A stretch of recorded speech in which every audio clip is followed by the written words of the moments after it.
The Coca-Cola Company reaches over 200 countries, markets more than 500 brands, 3,500 beverage products, and sells approximately 1.8 billion servings of products every day.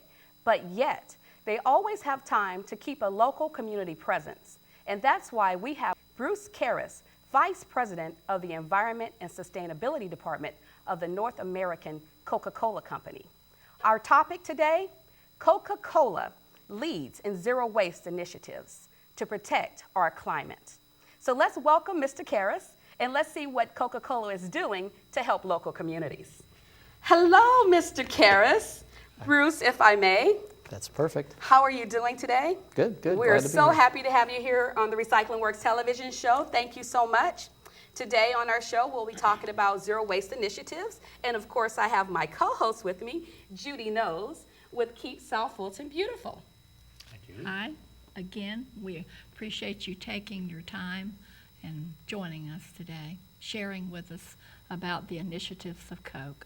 No, we're happy to talk about it too because it's important to us. You know, sustainability is really something that businesses are focused on, not only here but around the world. And as a global company, we touch it in many different ways, and we're happy to share that journey because it's a journey that we're all on. That's absolutely correct. Why I'm so excited is because I didn't know personally how involved Coca-Cola is in helping our planet and helping the climate, to change the climate. And I'm so interested in learning more about what type of programs and projects and how Coca-Cola is actually becoming and leading the way of being a zero waste business or company. So why don't you start with why don't you tell us a little bit about yourself and about Coca-Cola?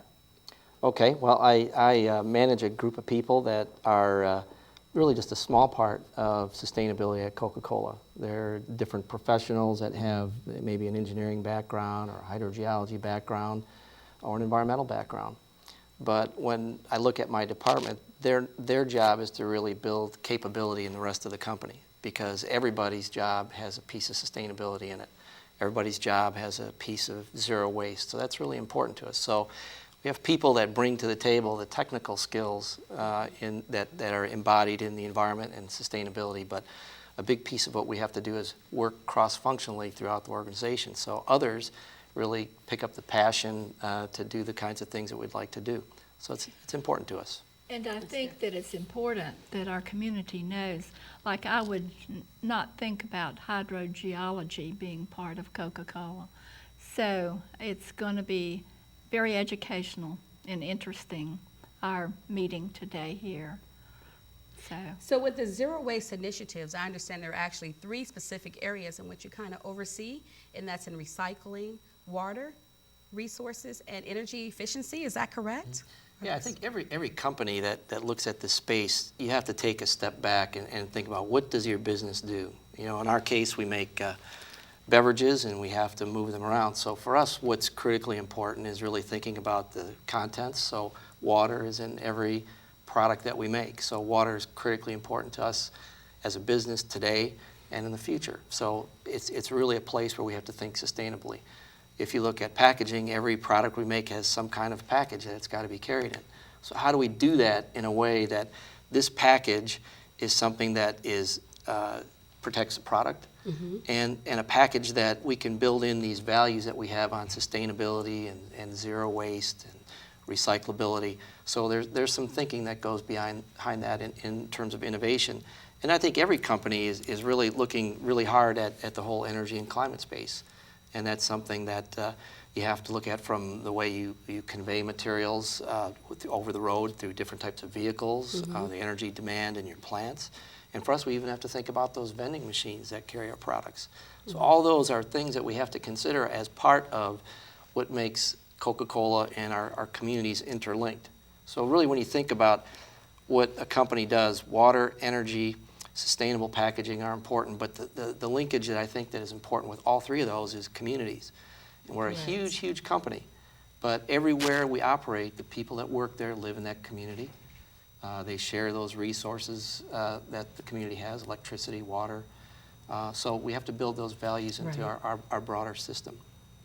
That's very interesting. And essentially, is that the philosophy of Coke, or is it, can you expand on that a little bit? Well, if you think about it, sustainability is really about sort of a natural tension between the resource base that we have. So depending on where you are in the world, water may be a problem or not. Energy may or may not be reliable. It may be from coal, maybe from natural gas or other types of resources. And then you think of all the resources that go into things like packaging. So packaging, if you look at a typical cardboard box, it uses fiber derived from trees. So when we look at where we're operating, we have to consider all those things in that natural tension. So our ultimate goal is to have us operate so we have resources, we have the businesses and the communities in which we operate in, and actually the people that live and work there. So you have to balance the quality of life, the resource use, and make sure all that is in balance. So our goal is to really have a footprint that really is very light on those communities that we're operating in. That's awesome. What we're going to do is we're going to take a short break, but we'll be right back. We're here today with Bruce Karras, with the Coca-Cola Vice President of the Environment and Sustainability Department of the North American Company. We'll be right back. Please stay tuned.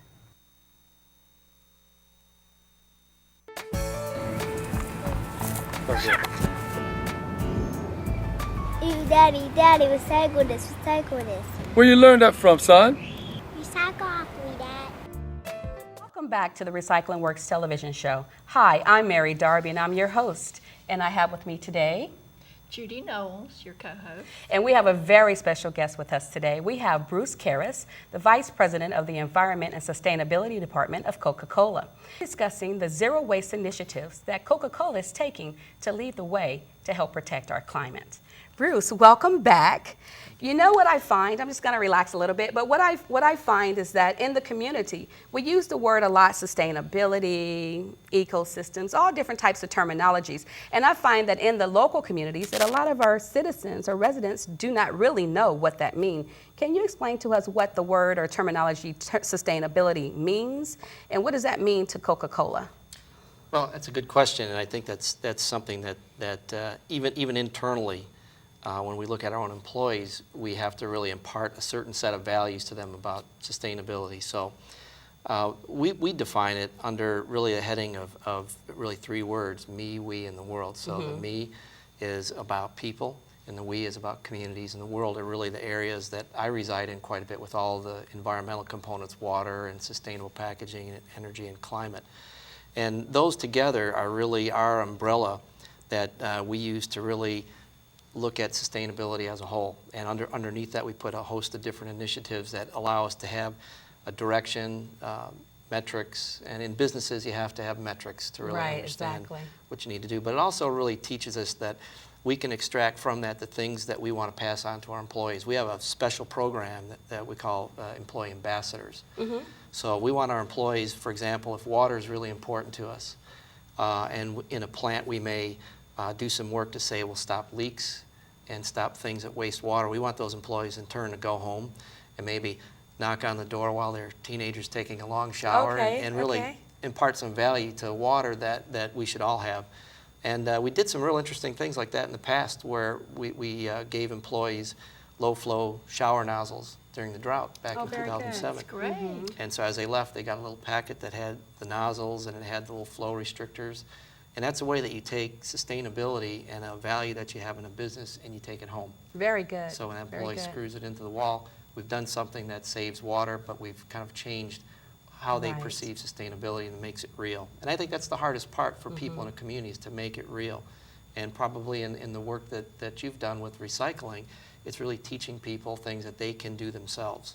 And that's one of our missions or goals here at Recycling Works TV, is that we try to link businesses and communities and schools together in order to understand why recycling works and how recycling works. And that's why it's so important to have businesses such as yourself to come and share with the audience of what we're doing to actually make that connection. So that's awesome what you're doing. Now with the plant bottle, I understand there are two different types of bottles that you have. You have the PET bottle, and then you have the plant bottle, that's PLANT bottle, and it has a certain amount of plant materials that is recyclable, combustible. Can you explain? Yeah, I can. And that's actually a great question, because it is PET plastic. Plant bottle is PET, and the difference is, and this is where I think what we're going to see collectively in the area of sustainability, a lot of work where these innovations will come along that really start to be a game changer. And this is where normal PET is derived from petroleum. Okay. I mean, most plastics are. And in really thinking through how to make this different, we really came upon a way to use one of the basic building blocks for this plastic to actually come from plant material. So part of the PET molecule is now plant-derived, so it's up to 30% of this molecule. We're actually working on the chemistry to do the rest of it. So we could really have something that is still PET, it's still 100% recyclable, and it still protects the product, but it's completely renewable because it's derived from plants that grow versus a fossil fuel.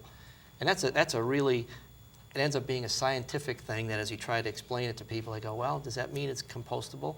No, it means it's PET plastic, but it has a much lower carbon footprint because it came from plants, and that means those plants can be renewed and grown, and we can derive it again. So there's actually a lot of work going on in plastics in general in that space to make plant-based plastics.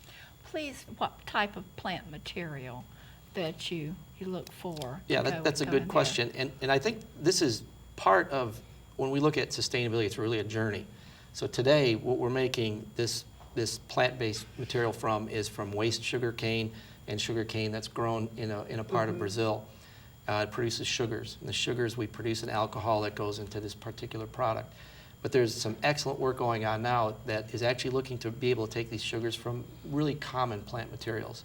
Good. And there will be technologies in the future that will be able to derive these alcohols from almost any type of plant. So that really means plants that could be more waste materials. You could just harvest it for its content and produce these plastics.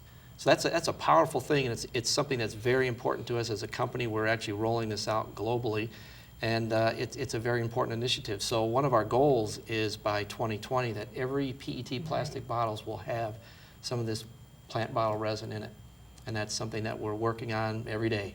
And I understand too that you've actually partnered with other companies that are using this type of material as well. Right. And I think one of the, two things that in sustainability, I talked about innovation as being so important to really making it work. And I think the other thing is partnerships. We all have to realize that we can't do this alone. Coca-Cola is a big company. It cannot solve recycling or water issues alone.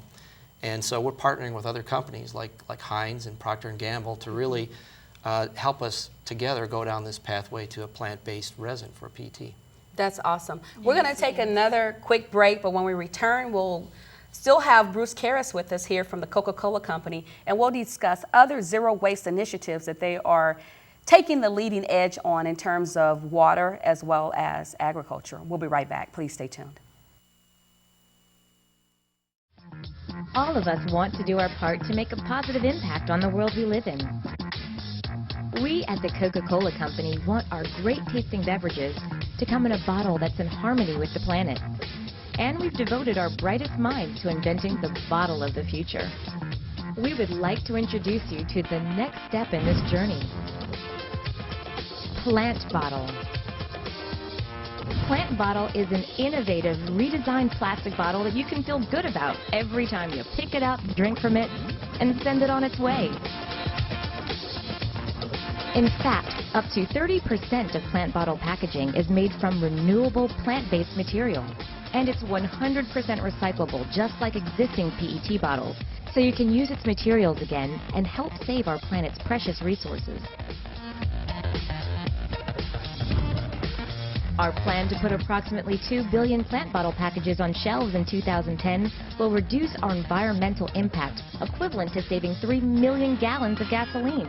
At Coca-Cola, we are working towards our long-term goal of producing a bottle made from 100% plant-based materials, which means it will be 100% renewable and 100% recyclable. Ultimately, our objective is to develop recyclable plastic bottles made from 100% plant-based waste, turning waste into a resource. Plant bottle packaging is the beginning of the next phase of innovation from the Coca-Cola Company. It's a way to quench your thirst while keeping our planet in mind. Alongside the efforts of others, we're making a world of difference by doing our small part to protect the environment. We're already on our way, and together, we'll get there.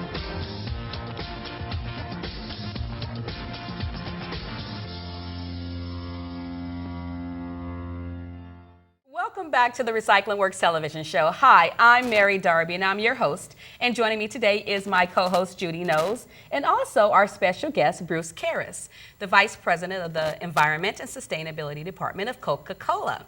Bruce, I have a question for you that still relates to sustainability and the PET plant bottle. What other type of initiatives are you doing in the communities to help promote the plant bottle and recycling? Yeah, I think one of the interesting things when I started working with Coke was realizing that we have a part of the business called Coca-Cola Recycling. Okay. So we have people that their job is really all about thinking how to get these materials, how to procure them and bring them back. So when we think locally, what that's led us to are some real innovative things. So Okay. for example, if you go to Turner Field, what you'll see are these white drums with a cover that are for recycling bottles and cans. And really those are concentrate drums that we use in our plants to make our product. And when we're done with them, we clean them out and we donate them to different groups. We actually use it for a couple different things. So we'll use them for recycling bins. So you might see it at a soccer field around town, places like Turner Field, special events. The other thing we do with them is we donate them to local groups for rain barrels. So as you recall, the drought we had in the Atlanta area a while back. Right. And really the push was to get people to use less water. Well, some of those drums actually, we have a little kit that can turn that into a rain barrel at your home. Oh, that's very Oh, good. we have a kit. That's great. Yeah. So what about with the schools? Are there anything, special programs that you're doing with the schools in terms of plant bottle recycling? Well, one of the things we did, there was a program, and I actually got to participate in it. I wasn't traveling like I normally am, and it was called Step Up. Okay. And we went to a number of the local grade schools.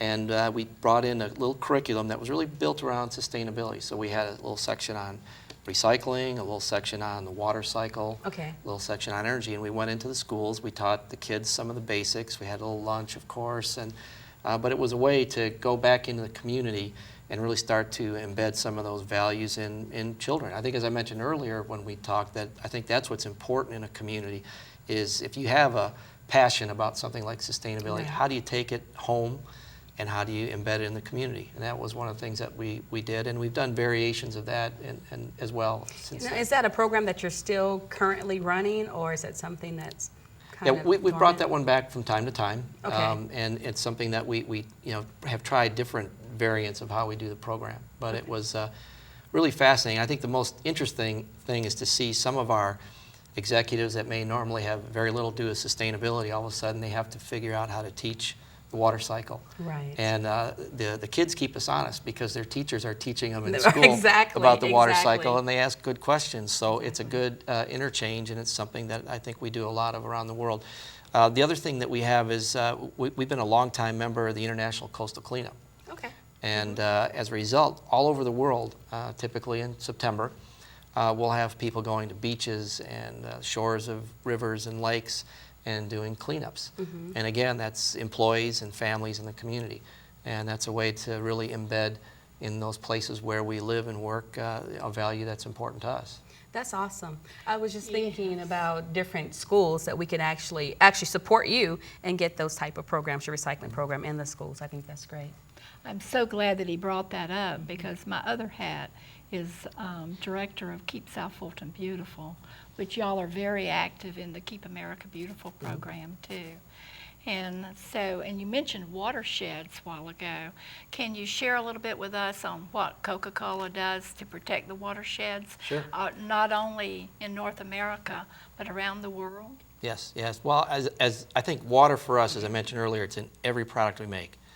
And to make the products that we make, we have to clean the pipes and the tanks with water. So water is super important for us. There wouldn't be a business without it. So we realized that early on, that one of the things we had to do is be better than average. Exactly. So it's our goal to be the global leader in water stewardship. And what does that mean to us?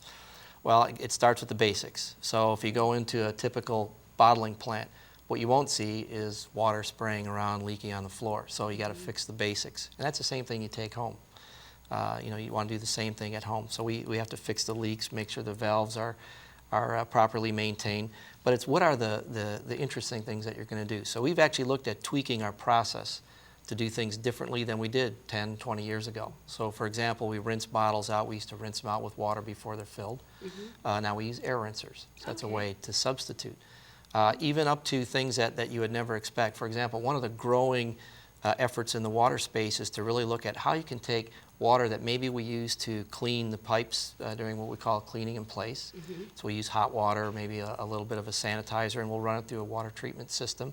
We'll clean it back up and use it in different parts of the process again. So make the drops dance more than once through the process. So you'll see a lot more of that kind of thinking, water reuse. You've seen communities that use what you call a purple pipe system. Those are the ones that use water to, might be what they call gray water for irrigation. Right. So you'll see more of that in the U.S. It's a lot of it in Florida today, but rest assured that companies look at how can we make water that we use do something more than just one task. And when you think about it, the way we use water even in our own homes, it's single pass use. So the water in the sink, you open the faucet, you wash your hands, it goes down the drain to the water treatment system. So it's really looking at how can we change some of the way we do things in general. Now, what I think the most important water initiative for us is really around what we call water replenishment.